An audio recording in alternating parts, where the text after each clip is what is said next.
ilalabas nila yung mga bank records. Ano ngayon? Yung mga bank records na yun naman, mga records ng mga accounts na kasamang kanyang ama. Sa katanda-tanda naman ni Tatay Digong, 80 anyos, anak ng dating gobernador ng Davao Province, sa tingin nyo, walang pundar ang Tatay Digong? Gaya ng paratang nyo sa akin na wala akong pundar? Na anak ako na pinag-aral sa Amerika at sa England ng aking pamilya, wala akong kaya, wala akong pundar para magkaroon ng mga deposito sa aking bangko? Yan ang maiinit na emotional na si dating spokesperson Attorney Harry Roque, no. Ang kanya pong pinag-usapan ay itong impeachment na ruling ng desisyon ng Supreme Court na unconstitutional ang desisyon ng Supreme Court. Kaya itong mga kalaban ngayon ni VP Sara at itong mga Duterte ay hanap sila ngayon ng butas. Hanap sila ngayon ng mga kung ano-anong ikakalkal nilang mga kasalanan dito sa mga Duterte.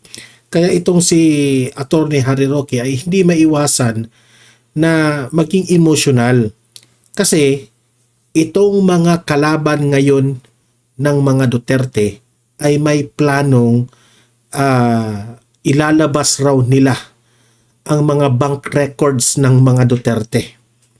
Ito, sa akin lang,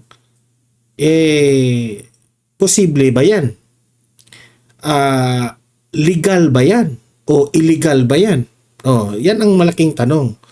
Kasi po, ang problema nitong mga kalaban ng mga Duterte ay pilit nilang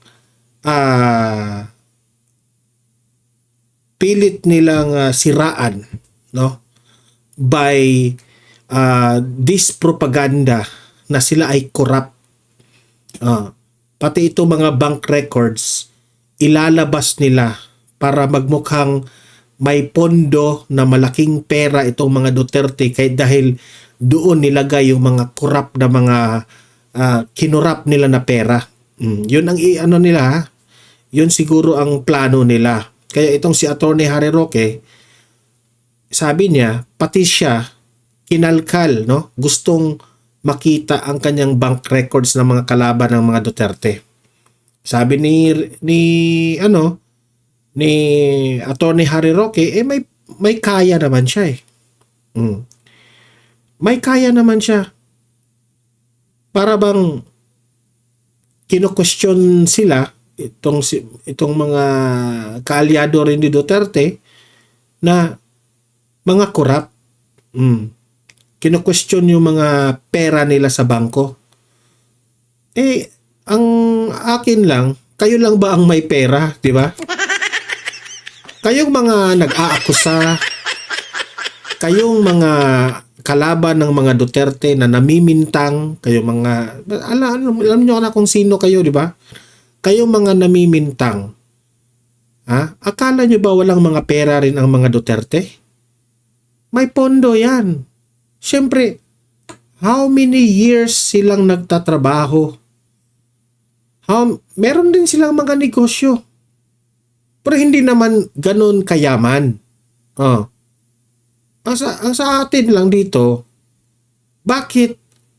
Dahil ba you are very frustrated na pati yung Supreme Court papanig na dito kay VP Sara? Bakit kayo mafo-frustrate na malaman natin ang katotohanan? Yung desisyon po ng Supreme Court, yun na po ang katotohanan. Marami kayong nilabag at ang Supreme Court, wala silang nakikitang korupsyon sa ginawa ng Vice President. Ngayon, siguro, atat na atat sila na ma-impeach itong si VP Sara. Kaya pati ang bank records ng mga Duterte ay gusto nilang kakalkalin. Di ba? Actually, desperado na kayo. Nasobrahan na ba? Nasobrahan na ka-desperado. Okay? So, yun po ang pag-uusapan natin ngayon. Ipapakita ko sa inyo ang video patungkol po dito ni Attorney Harry Roque sa kanyang vlog na inilabas niya ang kanyang mga saloobin patungkol dito sa mga umiiyak na mga dilawan, pinklawan, mga loyalista dahil dito sa victory kay VP Sara. Mas lalong lumalakas ngayon si VP Inday Sara Duterte. Okay, yun ang pag-uusapan natin ha. Pero bago ang lahat guys, help me po muna na i-like at saka i-share itong video na ito para guys kakalat ito sa taong bayan. Okay? O, sabay-sabay muna tayong mag-like and share sa Donmar TV. Itong video na ito, like and share. 1, 2, 3, go! Okay, naka-like and share na ba lahat? And also guys, sa mga bago pa lang dito sa aking channel, mag-subscribe na po kayo para lagi kayong updated sa ating mga balita. And at the same time, yung mga cellphone ninyo, ma-notify yan kung meron tayong breaking news, bagong uploads, o kung nagla-live ang ating channel. Ma-notify kayo lahat dyan. Kaya mahalaga po na mag-subscribe tayo sa Donmar TV. 1, 2, 3, go! Ayan, nakasubscribe na ba lahat? Okay. Without further ado, panoorin po natin at pakikinggan natin si Attorney Harry Roque at magre-react tayo sa kanyang mga sasabihin. Attorney Harry Roque, pasok. Magandang araw ng linggo sa inyong lahat. Habang kayo nagpapahinga pa bago mag-Lunes, eto na naman tayo sa Spokes Hour. Kinakailangan pag-usapan ng mga nakakaapekto sa pang-araw-araw na buhay ng ating mga kababayan sa Pilipinas at sa iba't ibang parte ng daigdig.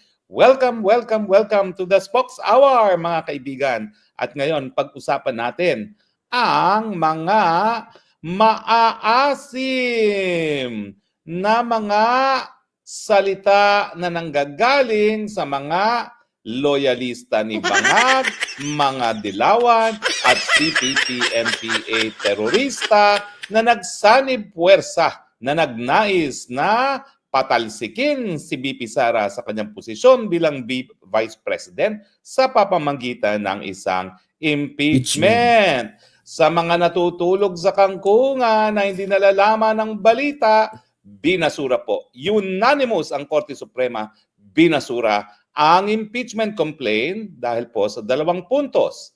Ang pagbabawal sa mahigit isang impeachment complaint laban sa isang impeachable officer. At ang sabi ko nga, kinakailangan ba maging genius ka na kapag pinagbabawal ang mahigit isang impeachment complaint sa isang taon at pang-apat na impeachment complaint ang sinampa bilang isang articles of impeachment, ayan ay pinagbabawal? Iniisip ko nga na sayang lang ang oras at panahon at salapi ng taong bayan ng Korte Suprema para mag-rule on something na napaka-obvious. Kapag pang-apat, labag yan doon sa isa lamang na impeachment complaint ang pwedeng masimulan sa kada taon laban sa isang impeachable officer, di ba? 1 and 4. 4 is more than 1. Ano ba yan? Hindi man kailangan mag-law school para malaman yan. At pangalawa, sabi ng Korte Suprema, miski ito'y isang impeachment na tinatawag nilang sui generis. Sui generis ay one of a kind. Hindi siya korte and yet hindi siya politika lamang. Kinakailangan bigyan ng pagkakataon na madinig ang nais matanggal sa posisyon. At kaya nga po, ang ating saligang batas ay merong proseso na kinakailangan. Dadaan muna po yan sa Committee on Justice as a plenaryo ng Kamara de Representante. Ito ay para masiguro nga na yung mga pinatatanggal sa kanilang pwesto ay bambigyan ng pagkakataon na madinig dahil sila naman po ay merong mandato. Kung sila ay halal gaya ng presidente at ang vice-presidente, napakadaming ating kababayan na nagbigay ng mandato sa presidente at sa vice president. At kung sila naman po ay hindi halal ng bayan, napakataas naman po ng posisyon na yan na meron silang butas sa karayom na pinagdaanan gaya ng mga miyembro ng Supreme Court, ng constitutional bodies at ng ombudsman na dumadaan muna sa Judicial and Bar Council bago sila matalaga sa kanilang pwesto. So kinakailangan may due process. Hindi po pwede na gaya nga ni sinabi ni Senior Justice Marvic Leonen na the end justifies the means. Kinakailangan talaga madinig ang kanilang panig at hindi po pwedeng nagagamitin lamang ang impeachment bilang sandata sa politika. Kasi ang sabi nga ng Korte Suprema ay bagamat ito isang political process, kinakailangan pa rin yung political context ay dumaan sa masuring pagsusuri kung ito ay lumalabag sa saligang batas. Now, ang pag-usapan natin ngayon, ano ba yung mga binabato nila laban sa decision na yan? Unang-una, itong si Tulfo, hindi naman ako nagtataka dahil siya si Tulfo, ang sabi ng saligang batas, the Senate shall be the sole judge of all impeachment complaints, no? Well, ang binaliwala po ng Korte Suprema, hindi ginawa ng Senado bilang isang impeachment court. Kasi hindi pa nga po sila nagsisimula ng impeachment. Bakit? Hindi pa nanunumpa yung 12 mga mahistrado o Senate mahistrado na manahalal nitong last elections, di ba? Sa 2025 elections. Ang mayroon palang sumpa, yung 12 na maiiwan. Bakit? Meron bang desisyon magagawa ang 12? Samantalang ang Senado ay 24. Para magkaroon ng quorum, dapat 13. Wala ngang 13th member, dahil 12 lang sila. So wala pang impeachment court na po pwedeng gumana. So anong desisyon na po pwedeng gawin ng impeachment court sa puntong ito? Now, ganun pa man, ano bang binaliwala ng Korte Suprema? Wala namang binaliwala ang Korte Suprema na desisyon ng Senado. Bakit? Dahil ang binaliwala ng Korte Suprema ay yung articles of impeachment na hinain ng Kamara de Representante. Ibig sabihin, hindi akto ng Senate sitting as an exclusive impeachment court ang binaliwala ng ating Korte Suprema. Kung hindi, yung impeachment complaint na hinain ng ating mga congressman. Now, nung kaso pa ng Francisco na isa ako dun sa nag-argue laban dun sa impeachment, articles of impeachment na sinulong ng mga congressmen na pinamumunuan ni Maltis Gibo Teodoro, ang sabi ng Korte Suprema, well, in the first place, hindi namin pinaghihimasukan ng Senado. Ang sinasabi namin sa labag sa saligang batas, dahil ito ay linabag, yung pinagbabawal na mahigit isang impeachment proceedings laban sa isang impeachable officer ay ang gawain ng Kamara de Representante. Totoo, nakasulat sa ating saligang batas na ang ating Kamara de Representante ang sole na may kapangyarihan na mag-initiate ng impeachment complaint. Pero yung pamamaraan nila, kung ito nga ay lalabag o hindi doon sa pinagbabawal na mahigit na isang impeachment complaint, yan ay isang justiciable controversy o isang bagay na po pwedeng madesisyonan ng Korte Suprema. Kasi hindi naman exclusive judge ang Kamara de Representante sa lahat ng mga ginagawa niya bilang taga-initiate ng impeachment complaint. Natural dahil hindi siya... Kaya nga, no, ito yung argumento nila. Sa Kongreso, wala mga utak yan when it comes to impeachment. Sorry for the harsh word ha. Wala kayong mga utak dyan kasi hindi na, yung iba sa inyo hindi naman attorney, hindi naman judge. So wala talaga kayong alam. Hindi kagaya dito sa Supreme Court, pinag-aralan nila yan for how many years? Okay? Ika nga, sabi nila, sa Kongreso, read and write, okay na. Pwede na kayong maging congressman. Dito, sa Supreme Court, hindi kayo pwedeng maging miyembro diyan kung hindi ka dumaan ng masusing pag-aaral. Okay? Sorry for the harsh word, pero yun ang katotohanan. Di ba? Yung iba nga siguro dyan sa mga kongreso, hindi kayo nakatapos ng eskwela. Nahala lang kayo. Di ba? Sole judge, walang ganyang provision sa ating saligang batas, po pwedeng suriin ng ating Korte Suprema kung ang gawain ng Kamara sa paghahain ng isang impeachment complaint ay labag sa saligang batas. At yan nga ang ginawa ng ating Korte Suprema. At sinabi na ang ginawa ng Kamara de Representante na pang-apat na impeachment complaint na ginawang articles of impeachment ay labag doon sa pinagbabawal na mahigit na sa isang impeachment complaint kada taon. Kasi nga, yung naunang 3 impeachment complaint, dahil hindi ito inaktuhan, nagkaroon ng desisyon ng Kamara. Anong desisyon? Na-dismiss. At kapag ikaw ay nag-dismiss ng 3 impeachment complaint, ibig sabihin, yung pang-apat, Ay, ako naman, please lang, talaga bang napakahihina ng kokote ng ating mga congressman na hindi maintindihan na kapag sinabing bawal ang more than one, ang pang-apat ay bawal. Siyempre naman, hello! Ang laki-laki ng mga ginastos niyo para mahala sa... Attorney Harry Roque, read and write nga, kaya hindi nila maintindihan. Hindi yan nakata. I-understand na lang natin kasi hindi sila mga attorney. Tayo nga, hindi tayo abogado, hindi tayo attorney, wala tayong alam dyan sa batas, pero pinilit nating unawain, di ba? Pero itong mga congressman dyan na alam nila, may nagsabi sa kanila, pinayuhan sila, na mali yan. 4 na complaint, impeachment complaint, nakasaad sa konstitusyon natin. Sa isang taon, isa lang. Pero pilit talaga, 4 talaga kasi atat na atat. Ayan tuloy. Di ba? Ang tigas ng ulo nyo. Ang laki-laki ng mga budget ninyo, hindi nyo maintindihan na 4 is more than 1. Correct. Hello talaga. Now, bukod pa dyan, ano mga sinasabi nila? Abay, linabag daw. At ito yung mga Kiko Pangilinan at mga antivirus ng saligang batas. Ang prinsipyo ng separation of co-equal branches of government. Well, yan po, matagal na pong nadesisyon yan ng Korte Suprema. Kapag sinabi natin na ang hudikatura ay co-equal branch of government, sa totoo lang po, hindi totoo yan sa realidad.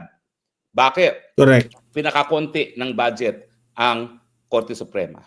Pangalawa, wala talaga silang mga pulis na magpapatupad ng kanilang mga desisyon. Ang meron lang sila, court martials, para siguruhin naman ang seguridad ng hukuman at ating mga huwes. Pero nakasalalay pa rin sa ehekutibo ang pagpapatupad ng kanilang mga order sa pamamagitan ng court sheriffs na hihingi ng tulong sa kapulisan. Wala silang sandata kasi ang sandata nasa ilalim ng Kamara ng Presidente. At wala silang power of the purse. Bagamat meron silang tinatawag ng fiscal autonomy na hindi po pwedeng bawasan ang kanilang hinihinging budget, ang katunayan niyan, ang power of the purse nasa Kongreso, lalong-lalo na sa Kamara de Representante. Dihado talaga ang hudikatura.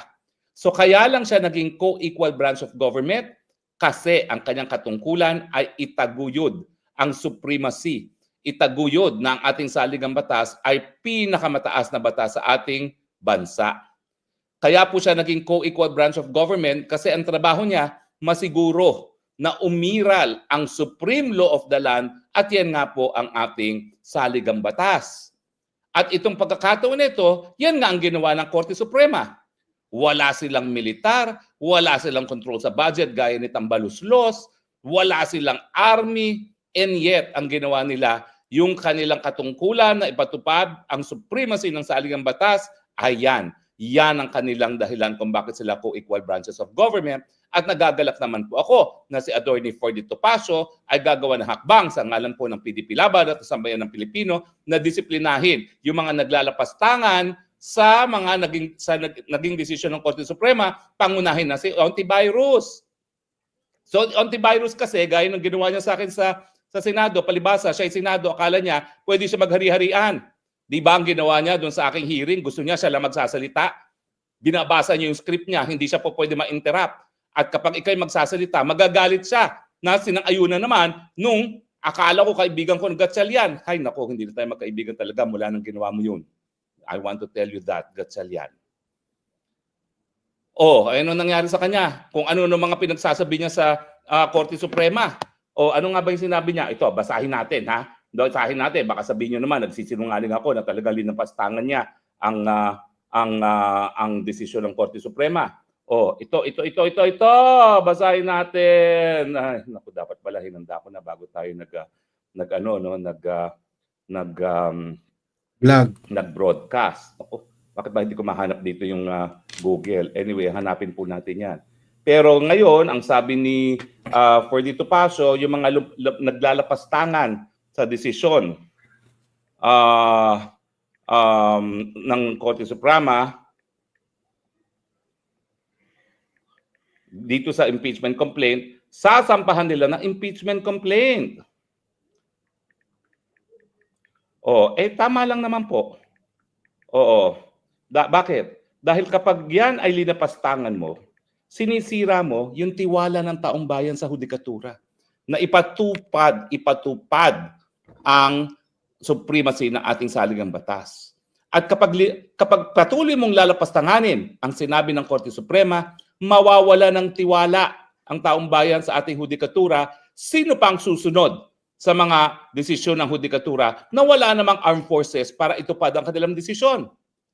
So kapag naglapastanganan ka, bagamat meron kang karayaan ng malayang pananalita, pero ikaw ay isang partido sa isang kaso at ang Senado naman, ang mga senador ay partido sa kasong yan dahil kasama sila doon sa nademanda doon sa Korte Suprema, ibig sabihin, sinisira mo yung tiwala ng taong bayan sa institusyon at ikaw, antivirus, dapat kang maparusahan dahil bastos ka. Ni hindi ka abogado, akala mo kung sino ka. Mag-aral ka muna ng law school, pumasa ka bago ka magdadakdak dyan. Mantakin mo, 15 unanimous Supreme Court decision, nalapastanganin mo ang desisyon nila. Hilo ka ba? Ang yabang mo. Sa totoo lang, wala ka namang alam sa batas. And yet, kung ano-ano mga pinagsasabi mo dyan. Pahiya si Hontiveros dito sa sinabi ni Atty. Harry Roque.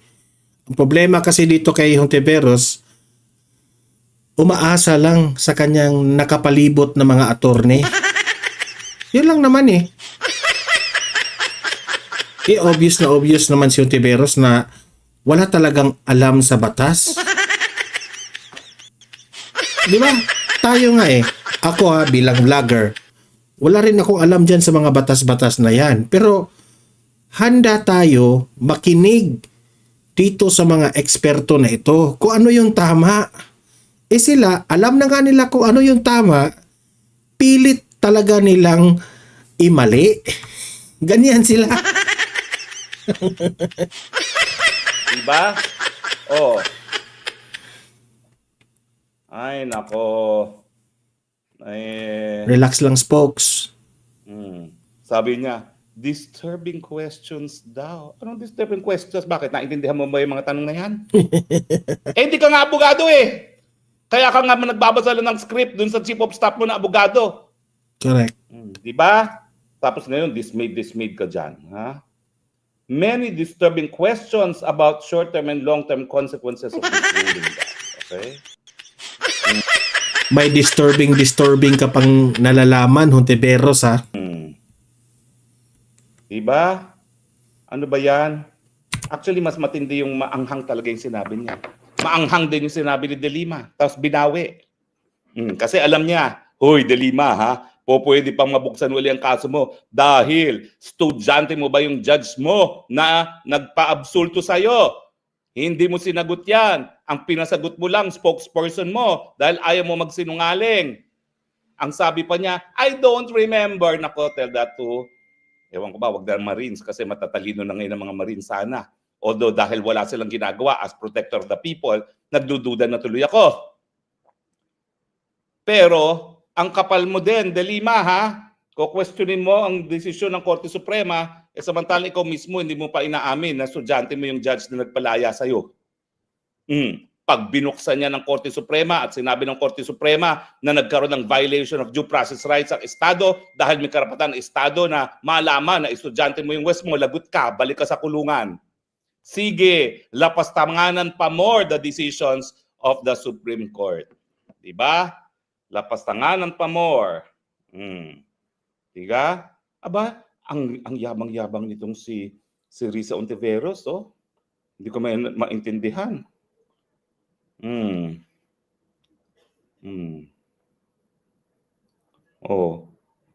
Saligang batas daw is a public trust. Kaya nga nakakadismaya na ikaw kung anong dinadakdak mo, wala ka naman dahilan at sinisira mo pa ngayon ang tiwala ng taong bayan kasama ni De Lima.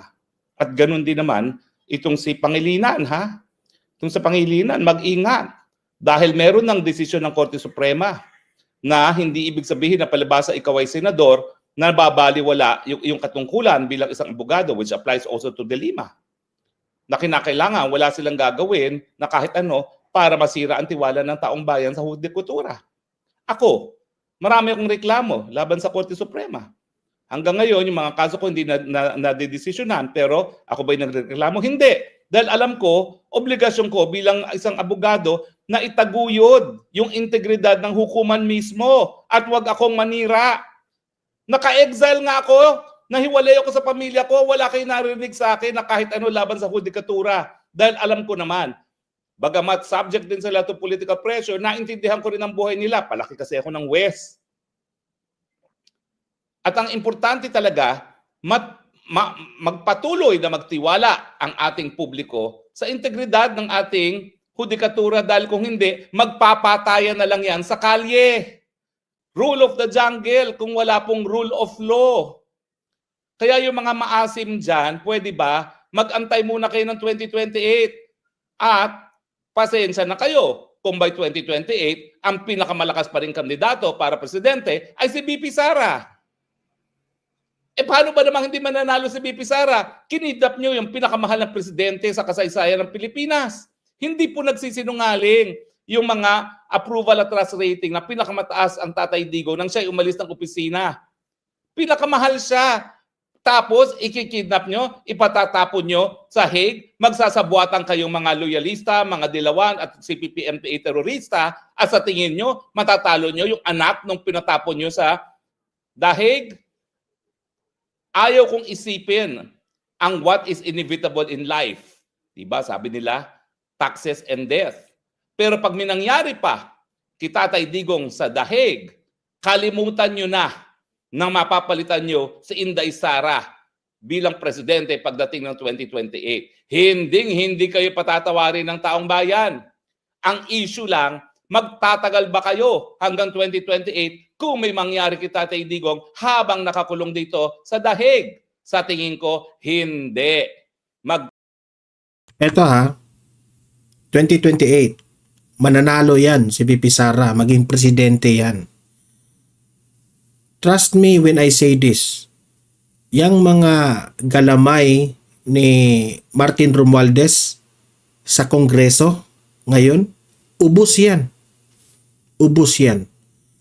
Dito naman sa executive branch, si Bongbong Marcos, si F. Eliza Marcos, nakabinbin ang mga kaso niyan after sa termino ni Bongbong Marcos. Si Torre, after sa term ni Bongbong Marcos, sigurado yan, maraming magfa-file na kaso ni Torre. Yun lang ang aking analysis dyan. Kasi sobrang dami pong nilabag sa batas itong administrasyon na ito. Especially itong kanilang mga pamumulitika against the Duterte. Okay? Tuloy natin. Tago na nga kayo.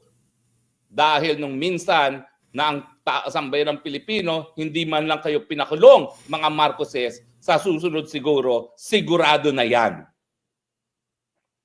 Kinakailangan naman pagbayarin kayo sa mga kasalanan ninyo, kasalanan ng Marcos Sr., kasalanan ng Marcos Jr., kasalanan ng Mangga. Huwag natin kakalimutan Hindi ibig sabihin na friendship ang Mangga at saka ang Inday Sara wala pa rin pananagutan ng Mangga. Hanggang ngayon, hindi siya nagsasalita sa pinaka-importanting bagay na meron siyang personal na kaalaman kung Addictus Benedictus ba ang kapatid niya. Dahil kung Addictus Benedictus at bigyan niya yan ng konfirmasyon, napakadali nang sipain sa pwesto ang Marcos Jr. Dahil bukod pa sa hair follicle test, yung ganyang testimonya ng sariling kapatid ang siyang magpapatunay ng estado ng pag-iisip ng Marcos Jr. Diba? Nako, umiinit na naman ang aking ulo. Kaya hinay-hinay muna. Dahil gusto pa natin magpatagal sa ating diskurso, diba?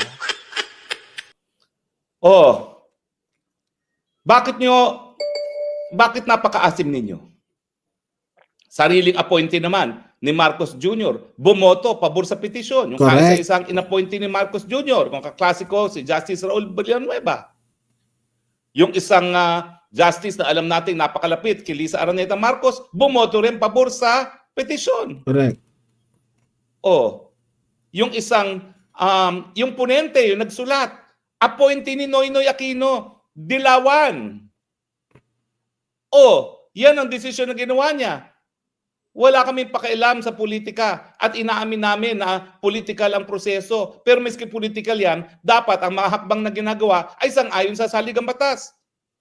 Ba't kayo magagalit? Tapos ngayon, binubura nyo itong Senior Justice Marvic Leone na hindi na raw progressive kasi bumoto pabor sa isang Duterte. Anong klase pag-iisip yan? Gaya ng binura nyo na ako dahil ako'y pabor kay Duterte. Bakit ako hindi papabor kay Duterte? Nung ako'y mambabatas, lahat ng sinulong kong batas, sinulong niya at pinirmahan para maging batas. Universal healthcare, libreng gamot at libreng paggamot, libreng tanghalian sa mga nagugutom na kabataan, National AIDS Law Policy, libreng patubig sa mga maliliit na mga magsasaka. Libreng tuition sa state universities and colleges ha. Wag si BAM lang ang bibigyan yung credit dyan. Ako po ang tinalaga ni Ann Hofer na kausapin si Presidente para wag i-veto yan, Presidente Duterte. Dahil yung buong economic team ng Presidente Duterte gustong i-veto yung libreng tuition sa state universities and colleges. Sabi sa akin ni Tatay Digong, hindi. We will invest in our capital, our human capital, our people. Sobrang bakit buburahin ngayon si Senior Justice Leonen samantalang Actually, sobrang galing po ni Tatay Digong kasi yung mga batas na isinusulong na sa tingin niya ay tama ay talagang very firm itong si Duterte na gagawa natin ng paraan, isulong natin yan, no? So, who benefits ngayon sa libreng tuition? Tayo, mga Pilipino, di ba? Yung ating mga anak, future na mga anak. Benefit sa atin lahat ito, di ba? Sa mga kabataan ngayon, you are enjoying the free tuition sa public na colleges, di ba? Sabi lang naman niya yung tama. Ako po, matagal kami nagsama ni Justice Marvic Leonen sa UP College of Law. Wala po kaming away. Pero sa totoo lang, hindi rin kami magkakampi sa aming kampo. Dahil dyan sa UP College of Law, palaging divided yan. Pero hindi po nawala ang respeto ko kay Justice Leonen, miski hindi pa siya justice, dahil alam ko naman, in the end, sumusunod yan o gagawin niya ang tama. At tama naman yung kanyang desisyon. So let us give credit where it is due. Dahil kung ang kanyang political na paniniwala lang ang kanyang susundin, talagang hindi yan boboto pabor kay VP Sara. Dahil talagang dilawan siya to the core. Pero he transcended his political beliefs and upheld the supremacy of the Constitution. Kaya pinupuri ko naman po si Justice Leonen. Iba talaga yung feeling na ang tagal mong kakilala yung tao tapos napakatino naman palang talagang tao, no? Talagang proud naman ako, nakakilala ko siya na napakatagal na panahon. At syempre, nakasama ko rin sa UP College of Law, no? Bilang isang colleague sa faculty. At syempre, naging din po namin siya. Naging din nga ba si Marvic Leonen? Parang naging din si Marvic Leonen. But in any case, ayan po, ang mga maaasim. Tapos may mga nagsasabi, appointees lahat yan ni Duterte. Bakit? Yung pinaka-importanting petisyon para kay Tatay Digong, yung pagpigil sa kanyang pagdala dito sa Dahig, inaktuhan ba ng Supreme Court? Hindi. Correct. Yung petisyon na hinain ni Attorney Delgra na merong TRO, sabihin na natin naging mutan academic dahil nailipad na sa Dahig. Nag-issue ba ng TRO? Hindi. Yung TRO na yon, magagamit pa rin yun dito sa ICC. Hanggang ngayon walang desisyon. Kung talagang rubber stamp ni Tatay Digong ang mga justices dahil siya nag-appoint, nandyan yung desisyon na yan. Dahil ang pinaka-importanting desisyon kay Tatay Digong ngayon, yung kanyang pagkakakulong sa Dahig na hanggang ngayon walang resulta. So itigil nyo na yung paninira sa Korte Suprema. Yeah. Meaning to say, ang desisyon ng Supreme Court dito sa impeachment ni VP Sara ay nagpapakita lamang ang Supreme Court na mananaig talaga ang katotohanan. Kasi po, itong desisyon na ito, desisyon na technical ito. Hindi po ito desisyon na gusto ko siyang ma-impeach. Gusto kong ituloy ang impeachment. Gusto kong hindi maituloy ang impeachment. Yung basa lamang sa utak at basa lamang sa damdamin. Hindi ganyan ang ginawa ng Supreme Court. Ang ginawa ng Supreme Court ay talagang binasa nila lahat ang articles of impeachment at meron silang nakita doong mga lapses. Meron silang mga nakita doon na unconstitutional. Meron silang mga nakita doon na pamumulitika. Kaya binasura nila. Yan ang katotohanan. Huwag na tayong magbulahan pa. Hindi po totoo na palibasa ang nag-appoint ay si Tatay Digong, sunod-sunuran lang sila. Dahil kung ganun ang nangyari, meron na pong desisyon na talagang magagamit laban dyan sa pagkakakulong ni Tatay Digong sa ICC dahil sa hanggang ngayon ay wala pa. Pero anong magagawa ng Korte Suprema? Yung impeachment, ang intensyon talaga ng taong bayan nung binigyan ng ratifikasyon ng 1987 Constitution, talagang hindi gagamitin yan bilang sandata para sa politika. Pero nakikita natin na talagang ang impeachment ngayon ang dalas sa Pilipinas kung ikukumpara mo sa bansa ng Amerika kung saan kinopya natin yung proseso ng impeachment. Napakadalas dito.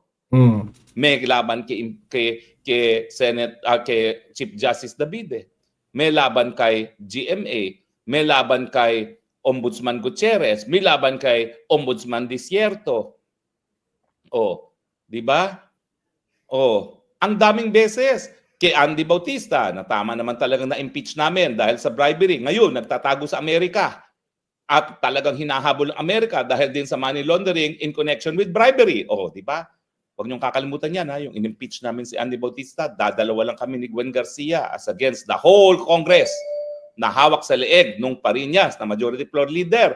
Pero nanindigan kami na kinakailangan tanggalin ng Andy Bautista na itigil nga dahil nag-dismiss. Pero we were vindicated kasi nga, ayun, sa Amerika nagtatago. Wala na ata sa Amerika, nasa Canada na. Nahabol dahil meron siyang money laundering bribery case. At merong reklamo sa kanya na tumanggap ng milyon-milyones galing sa Smartmatic. Diba? Smartmatic na siya ring kumpanya na nagdeklara na panalo ang Marcos Jr. na nakakuha di umano ng boto ng malapit lang kay Sara Duterte na sinasabi naman ni Atty. Glenn Chong, panalo nga siya pero hindi ganyang kalaki. Dinagdagan ng boto dahil mawawalan siya ng moral authority to lead kung tambak-tambak naman ang lamang niya ni BP Sara sa kanya. At naniniwala naman ako ng talagang tambak na boto ang nakuha niya kung ikukumpira lang ni BP Sara, ha? Kung ikukumpira sa boto ni Marcos Jr. So yan yung mga argumento nila. Hindi daw po pwede paghimusukan ng Senado dahil sole judge sila. Bakit? Meron bang nabaliwala na desisyon ng Senate sitting as impeachment court? Wala. Ang nabaliwala, yung pagsampa ng impeachment complaint ng Kamara. Labag daw yan sa separation of powers. Bakit? Ang ibig sabihin ba niyan, wala nang kapangyarihan ng hudikatura na deklara na mali ang gawain ng kahit anong sangay ng gobyerno kung ito'y labag sa saligang batas? Hindi. Kasi nga, although co-equal ang Supreme Court sa Senado and vice versa, ang ating saligang batas is supreme law of the land. Hindi siya equal to any branch of government. Mas mataas ang ating saligang batas. At yung kanilang pula na ito daw ay dahil ang mga justices ay appointed ni Digong, bakit yung mga justice, kaisa-isang justice na appointed ni Marcos, pabor din sa desisyon, at yung sumulat pa ng desisyon, appointed ni Noynoy Aquino. Diba? Sagutin niyo yan. Ang totoo, sa kanilang kagustuhan na talagang mawala ang banta ng another Duterte pagiging presidente, minadali nila. Hindi ginamit ang coconut. Mamtakin mo, bawal ang more than one impeachment complaint. Ang hinain na articles of impeachment, pang-apat, Hello! Anyone home? Ang dami-dami nyo dyan. 300 plus congressmen, full staff complement. Hindi nyo maintindihan na 4 is more than 1. Correct. Hello talaga. Oh. Tapos ngawa kayo ng ngawa ngayon. Palibasa, alam ninyo, you have a problem. Ngayong na-dismiss ng impeachment, anong tingin nyo? Lalong lumakas na ngayon ang BP Sara. Anong gagawin nyo ngayon? Titirahin yung pagkatao ni BP Sara. Hindi nagagana yan gaya nung ginawa ng mga kalaban ni Jojo Binay. Bakit? Kasi ang tagal nyo nang sinisira ang karakter ni BP Sara, hindi na kayo pinaniniwalaan ng taong bayan. Alam nyo ba kung anong gusto nila mangyari dito sa impeachment? Kasi hindi nila magagamit ang bank records ni Inday Sara. Kung walang impeachment. Ilalabas nila yung mga bank records. Ano ngayon? Yung mga bank records na yun naman, mga records ng mga accounts na kasamang kanyang ama. Sa katanda-tanda naman ni Tatay Digong, 80 anyos, anak ng dating gobernador ng Davao Province. Sa tingin nyo, walang pundar ang Tatay Digong? Gaya ng paratang nyo sa akin na wala akong pundar? Na anak ako na pinag-aral sa Amerika at sa England na aking pamilya, wala akong kaya, wala akong pundar para magkaroon ng mga deposito sa aking bangko? Correct. Kayo kasi magnanakaw. Kayong nagnakaw, kaya ang dami niyong pera. Kaya nagagalit kayo pag merong mga tao na may konting pundar na hindi na nagnanakaw gaya ng mga Duterte at gaya ko. Tigil-tigilan nyo ang inyong mga pagkukunwari. Dahil kayo talaga, 5,500 flood control projects, lawa ang Maynila. Totoo yun. Tulay na naguguho. Correct. Puro korupsyon. Mga farm-to-market roads, roads that lead to nowhere. Kayong corrupt. Pag-iinitan yung confidential fund ni Inday Sara, kalit-liit, wala pa ngang 135 million ba yan? Kayo, billion-billion, 5 billion nga ang presidente, bakit hindi nyo punteriyahin yan? Correct. Mga julol, wika nga ni Maharlika. Julol at jutang ay na-miss ninyo. Jutang ay na-miss nyo talaga.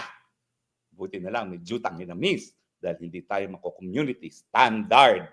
Thank you very much, Maharlika. At nailalabas natin ang busit natin sa mga jutang ay na-miss na yan na hindi tayo mako-community standard sa Facebook. Anyway, yun na lang po muna. At medyo na high blood na naman ako.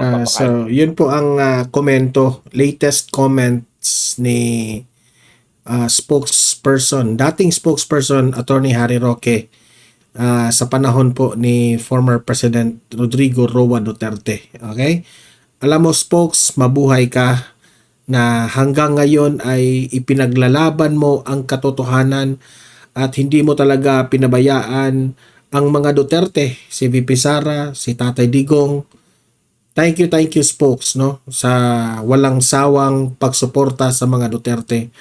At alam ko na dahil sa pagsuporta mo sa mga Duterte, pati ikaw, no, pinag-initan, pinagtripan nitong mga kalaban ng mga Duterte. Okay? So, ayan na po guys, no. Pahiya sila. Yun lang pong ang pulot dulo dito. Napahiya sila. And ang katotohanan talaga ay nananaig. At tuloy-tuloy na yan. Alam kong tuloy-tuloy na yan. VP Sara sa 2028, mananalo yan. No? Kaya, good luck ni Torre, Bongbong Marcos, F. Eliza, Martin Romualdez, Rimulya. Maraming kasong nakabinbin sa inyo. Marami. Ako, analysis ko lang yan. Sa tingin ko, ay